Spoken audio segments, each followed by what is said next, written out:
Hello, everyone. Today we are going to discuss the findings of our recent digital forensic investigation following a serious incident involving the theft of a unique digital asset, the Szechuan sauce. Our initial assessment revealed that a security breach aimed at the domain controller, both the server and the desktop within the network, showed signs of compromise. The artifacts include the disk images from the domain controller and the desktop, memory and page files from both systems, auto-run data, and once again from the DC and the desktop, and of course the protected files from both the implicated systems. These are going to be presented, and we're going to discuss the methodologies by which we obtained them. Thank you. Hello everyone, my name is Karthik. I'll be discussing about the technical findings of our investigative process for the case of the Szechuan sauce, missing Szechuan sauce. Sorry. So coming to the first question. What's the operating system of the server? For this, we'll be using a tool called Autopsy. So we already have the images that is required for our investigative process. So for this one, we'll be uploading our image file of the server into this autopsy application, where once we import that we can easily find out most of the information that's available. So for this we have the image file. We will open the image in this autopsy. So once we open the file we can find all the information about the image, and as you can see from the screenshot here, we can easily see that it's Windows Server 2012. So the answer for the first one is Windows Server 2012. So coming to the second question. What's the operating system of this desktop?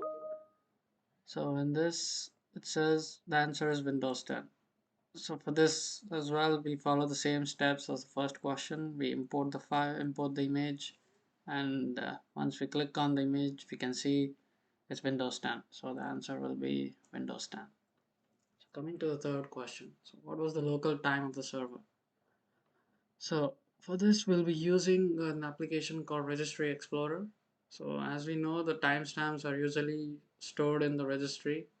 We can use the Registry Explorer to go through the file. So since we are provided with the files, in this case, it's the files are in the DC01 protected file. So we then just drag and drop the files into this application, and as we can see, when we go to the time zone information option, we can see it's specific standard time. So the answer for the third question is specific standard time.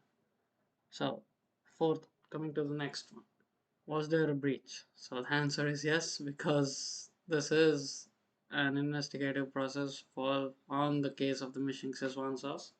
So the answer is yes. So the next question. So what was the initial entry vector? How did they get it? So for this for this question we can use the pcap file that was provided to us, and by using Wireshark we can analyze the packets that was captured. So and this right off the bat, when we open this, there are like almost 500,000 packets. So we cannot analyze everything. So we'll apply filtering techniques. So we'll filter out the attacking IP, that is 194.61.24.102, and the protocol. In this case we can use TCP protocol. So once we do that, we can see there are multiple SYN requests going to the same destination port. So this implies that there is a brute force going on. So from this we can say that the answer for the fifth one is the initial process was carried out by brute force. So next question, was malware used? If so, what was it? And if there was a malware, answer the following. So yeah, what process was malicious? So this one answer is core updater.exe.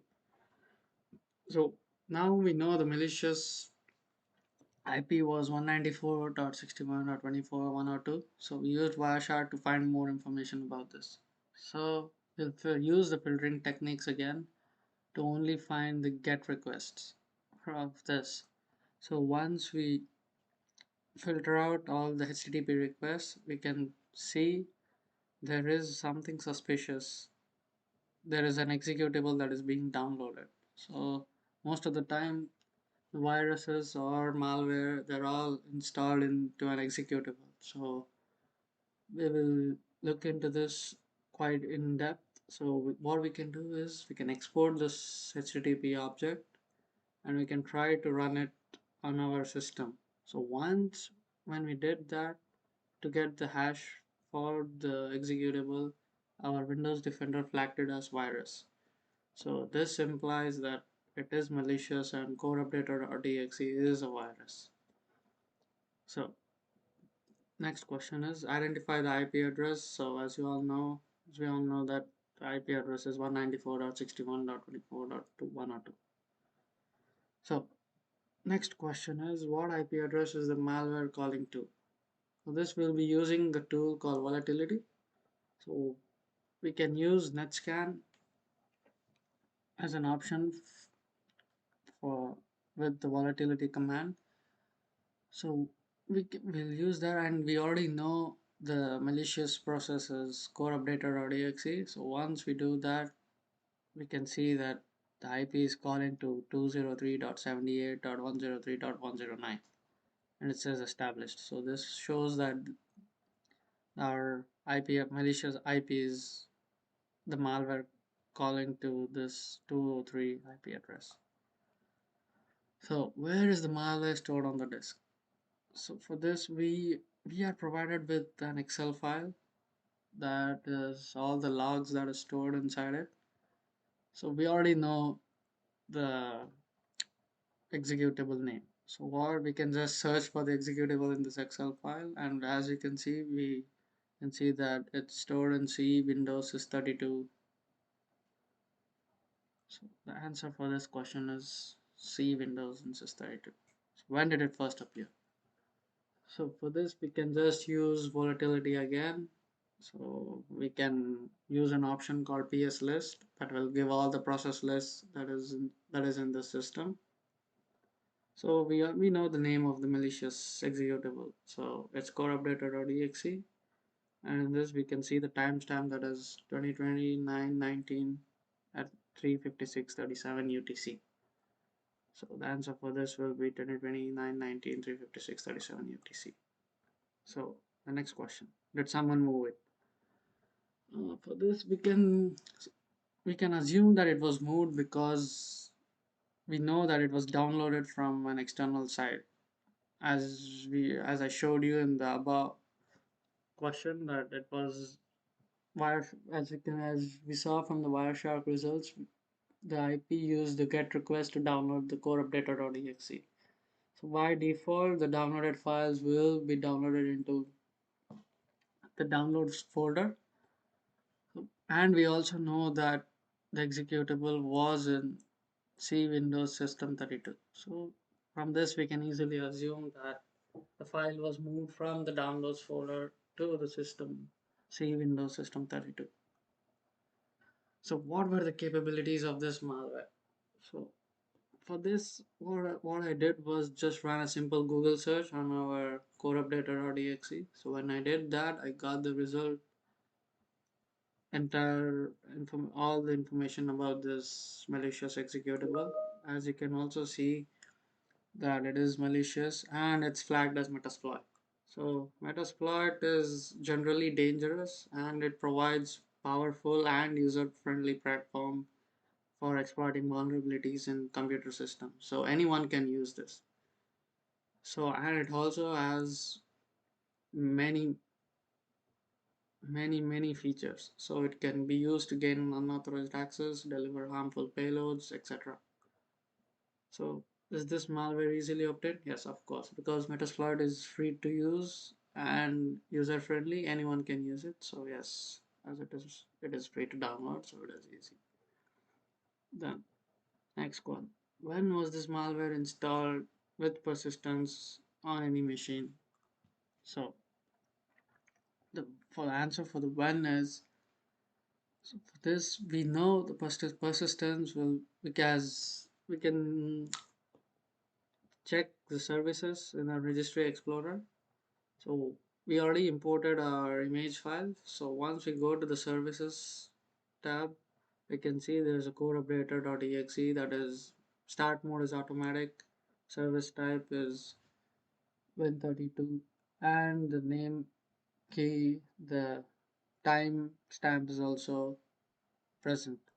So with this, we can safely assume that it is persistence because it's automatically started when the system starts, and it is stored in the services, Windows services. So this is persistence as well.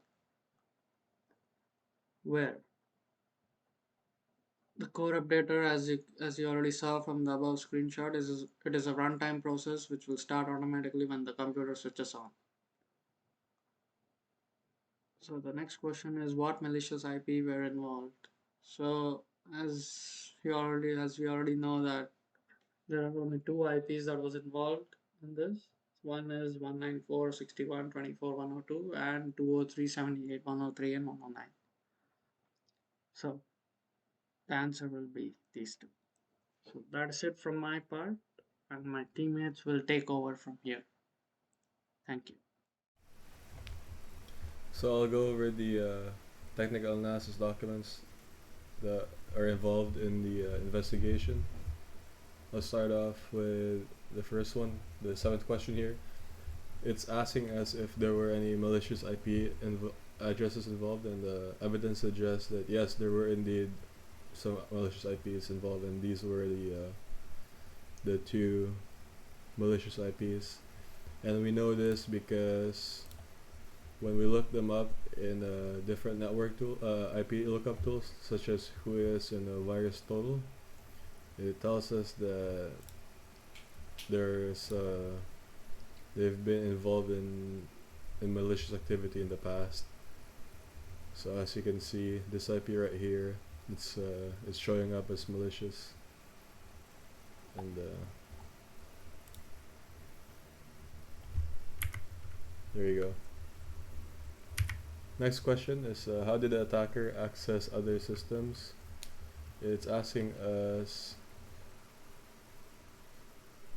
It's asking us how do we know this? So through the analysis of the PCAP, this is the PCAP right here. We can see the 33809 is being accessed. This is the RDP port. So we know that the attacker tried to remote into the from the domain controller into the desktop, and they did actually get access. This is how we know that they were able to pivot their attack. It's asking us when. So it shows that it was on 2020-09-19. This is the timestamp.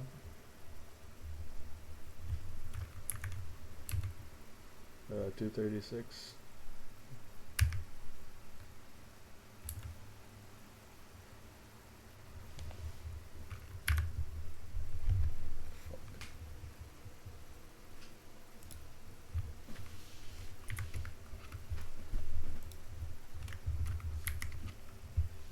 So did the attacker steal or access any data? Yes, and we have evidence for this. When we look at the records, the logs, it shows that there were changes made to the secret files, and this tells us that they were recently accessed at the time of the attack. And when? Answer is 2020-09-19, and this is going to be shown in the PCAP and all the log analysis. What is the network layout of the victim network? So you can there's only two machines. It's the domain controller and the endpoint. This is the network topology. Very simple. The Citadel DC, which is the domain controller, and the desktop, which is the machine.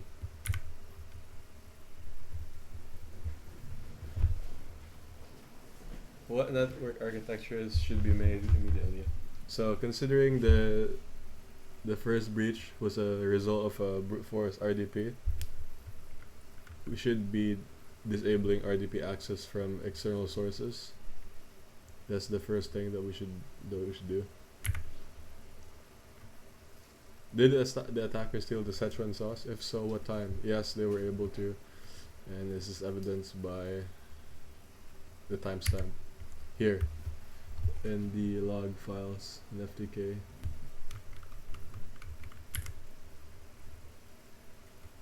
Did they steal or access any other files? Yes, they did, and there was the bet secret. It was deleted. The original was deleted and replaced by something else.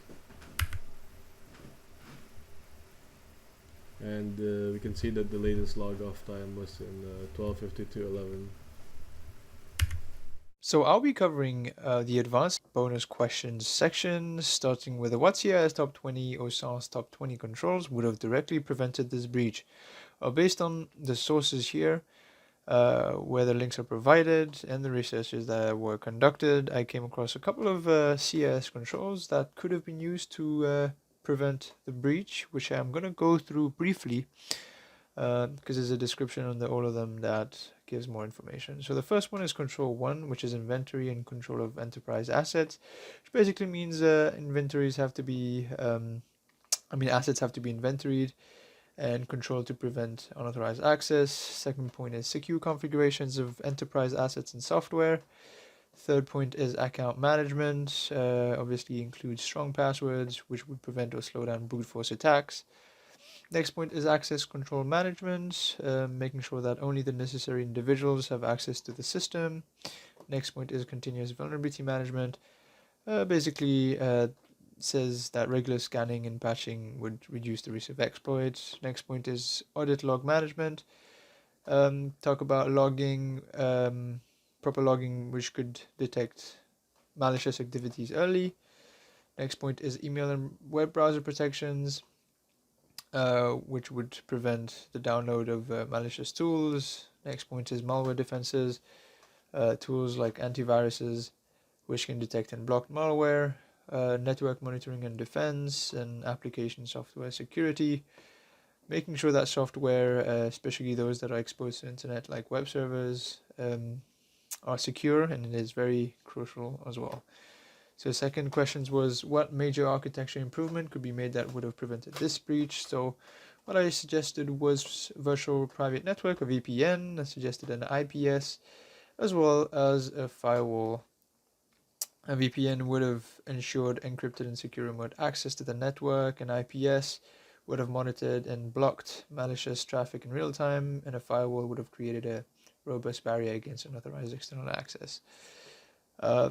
So all these techniques combined would obviously increase the security and reinforce the network against cyber threats. Third point or third question was, can you identify policy improvements or control that should be implemented to secure this environment? What I suggested was policy related to password complexity, and adding requirements like a minimum of 10 characters, small letter, capital letter, special character, and a number, which is commonly used nowadays for passwords. And second point was ban password reuse. So when an employee changes their password after, like, say, 3 months, which is usually 3 months, they're not allowed to reuse the password that they first used. Additionally, deploying an external firewall and an IPS would strengthen the perimeter defense. And the fourth question now, which users have actually logged onto the DC? So the answer was administrator. So usually, to know which users have accessed a system, we would look into the C users directory, and I uploaded the DC image onto FTK Imager and accessed the users folder, and I could see here administrator was logged into the system. Question number 5, which users have actually logged onto the desktop machine this time? And based on the previous steps, I did the same thing. I found admin, administrator Morty Smith, and Rick Sanchez were logged onto the system, so I uploaded this time an image of the desktop to FTK Imager, access the users folder, and I could see here admin, administrator, Morty Smith, and Rick Sanchez, which were users that were logged onto the desktop. What are the passwords for the user in the domain? So usually passwords are stored in a hash file in the SAM file. I mean, not a hash file, a hash in the SAM file. This is usually located in C Windows System 32 and in the config folder. In the config folder, there's a SAM file right here which stores the hash of passwords, which needs to be cracked with a different software, and it is going to provide the hash, and the hash needs to be cracked using, let's say, hashcat. Next question was recover the original file about Beth's secret. What was the original name? Now, when I uploaded the image into Autopsy, I was looking into recent documents and I saw a file related to Beth's secret, which led me to the location of file share secret. And when I opened that in Autopsy, I could see the file that I was referring to in the recent documents, and also a file that has a cross next to it, secret_beth.txt. That's how I got the original file name, because this one is deleted. So based on that, the next question is, what is the original contents? And that was Earth Beth is the real Beth. So based on the previous question, we can see that the file was deleted. So what I did was, when the file is usually deleted, it goes to recycle bin. So I opened the image again in FTK Imager. I went to the recycle bin and checked through the contents in the recycle bin. And then when I was opening each one of them, I saw that one was Earth Beth is the real Beth, which is the original content of the file. Next question was what file was time stamped. So basically, time stamping is altering or modifying the time on a file. So what I did was open Autopsy and FTK Imager at the same time, and FTK Imager here shows that bethsecret.txt, the date modified is 11:35 p.m. and if I opened it on Autopsy, what I could see is the modified time is 7:35:35, which I'm guessing Autopsy is getting the information from the metadata of Beth's secret. So that's how I got bethsecret.txt.